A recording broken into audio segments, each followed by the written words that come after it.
So everybody, this is Kate, and she's going to tell us all about target training. She's got some treats on her bag here. We're going to hopefully do a target training session. This is one of our females, Savannah. She is 5 years old.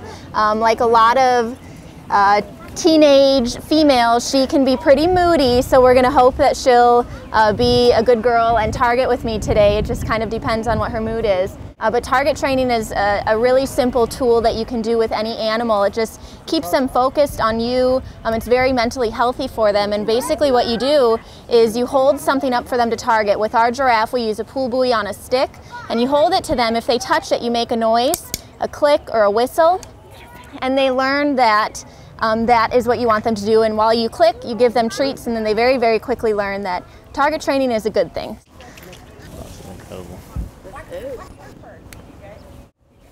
Oh, good girl, Joanna. I just want to clap. Good girl. Congo, our male, coming behind me. Usually when he sees that Savannah's having fun, he'll come in and break it up and make her go away. Good girl. This is a really useful tool for animal trainers because, like I said, it keeps the animal focused on something while another keeper might be doing a blood draw or trimming their feet or doing something that they don't necessarily like.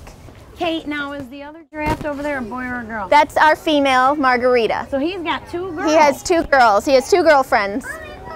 But he really likes Margarita. I want to find the giraffe that's got the two boyfriends. He in and took over. So I didn't move him far, but you can see how they follow the target pole. They know this game very, very well. Hey, what are those round things you're feeding them? This is sweet potato. It's their favorite. They have lettuce and carrots. They like vegetables very much. Sweet potato is their favorite. So they kind of have access to food all day long. There's not a specific breakfast, lunch, dinner. Right, okay. And when they're not eating, they chew their cud. They are ruminants, so they, just like cows, will regurgitate their food, chew it more, swallow it, digest it a little bit, and they're hoping to see one. Just looks like they chew gum. Margarita, you know. She likes to twirl things in her mouth. If you look closely, you can see she's twirling a blade of grass. She's our little baton twirler.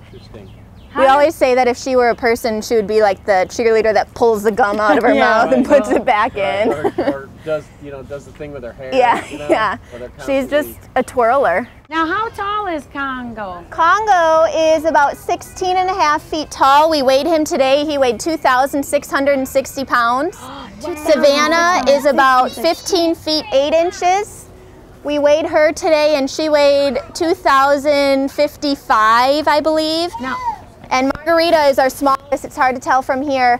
She is our smallest at about 14.5 feet, and she weighed just over 1,900 pounds. wow. And they're all 5 years old. He is going to continue to grow for about another year, so he'll get to at least 18 feet, we're thinking. And you're safe in this environment? We don't actually go on to exhibit. He won't step over these rocks. Okay. Giraffe don't like uneven ground. It's really weird for them. So if somebody wants to get into a profession like yourself, what do they have to do? I studied animal science at the University of Missouri, and I studied wildlife management in South Africa and wildlife conservation in Thailand. Okay. And then I did a lot of free work, volunteer research at zoos before I was given a paid job. So you do a lot of the really hard work for free before someone finally says, hey, you might be good enough. Go ahead and we'll pay you now. There's a lot of breeding behavior going on, but we haven't seen him seal the deal yet, so we're hoping that one day she'll finally stand for him and that we'll get a baby. We really want a baby. Yeah, he has to stand behind her. We call it posturing behind her. And he'll take advantage of her too. When she's like, staring off into the distance at some truck or something, he always walks up right behind her.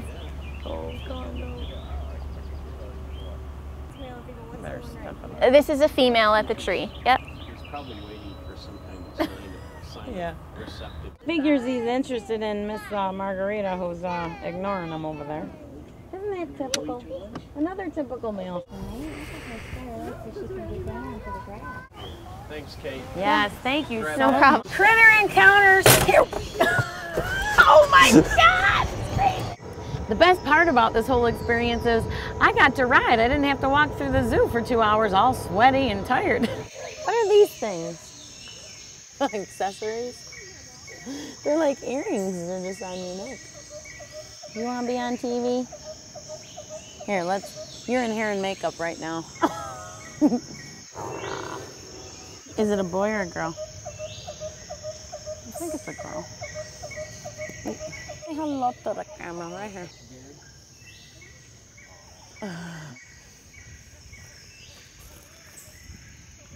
What are you doing? You want a little brush? Little jealous, aren't you? You want a little love too? Look at those teeth. Look. Say hello. Hello, Yankee girl, baby. You're so cute. You're so cute. You want to be my boyfriend? Good, he's a good man like yourself. You give kisses? You give kisses? Like a good couple. Wait till you see this guy. I think we need to go to the dentist. Look, Sicilian donkeys, an Italian donkey. I like that. Found a new boyfriend. Oh my God, he was challenging the big guy, and he like got on his little hind legs. Watch. Oh, get him. If the community wants a zoo to change, the zoo can change, but the community has to support it. In the 3 realms of financial support, there's the visitor and the member, the earned income that you have. There's government support, and then there's the private corporations that provide that funding. Everybody out there can help in one way or another, right? And stay in school. Yeah. Right now we're headed to the Lynx. We're going to the Lynx? We are? Yes. And they're gonna feed them, and I guess the keeper of the Lynx said that they play with toys and stuff, so maybe we'll catch a glimpse of that.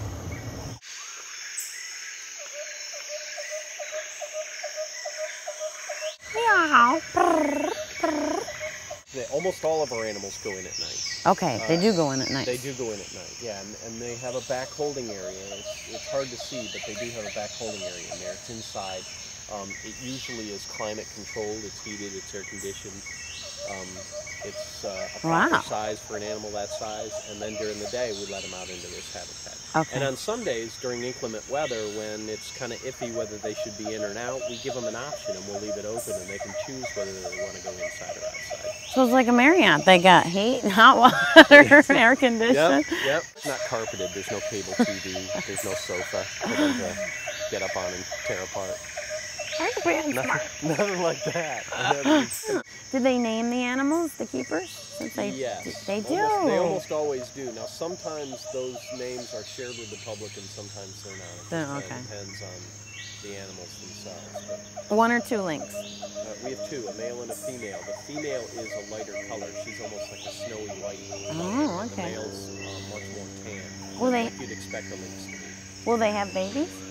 They just did. They did? Oh, can we see the babies? No, I'm sorry. The baby was pulled from the mother and to be hand raised. It's going to be used as an education outreach channel. Remember that guy that takes the animals out to the schools and the zoo? Yeah. Well, to do that, you need to hand raise them. They need to become acclimated to be handled by people. Now remember.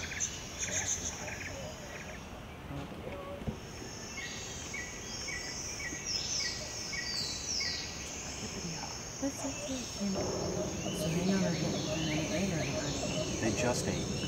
These guys just ate. She put out these. Because we have people out here all day long that come by. She's smelling some different areas, and the keepers may have sprayed different trees with different scents as well. Sometimes that could be perfume that they use. It could be sometimes they'll use perfume. Some cats when I'm really. in the wild and I'm jogging. Not a good idea. Yeah, maybe that's what causes all the cougar attacks out in California. It's the perfume they're selling out there. I don't know if they actually put catnip out for lynx or not. That's a good. Yeah, it would be. Yeah. My cats go crazy when you give them catnip. I can't even imagine those cats going. Sometimes they'll use. We have alpaca in the petting zoo, and sometimes we'll use alpaca fur inside there, and we'll put alpaca fur in there. And for a carnivore to smell an animal that's typically designated as prey really excites them as well.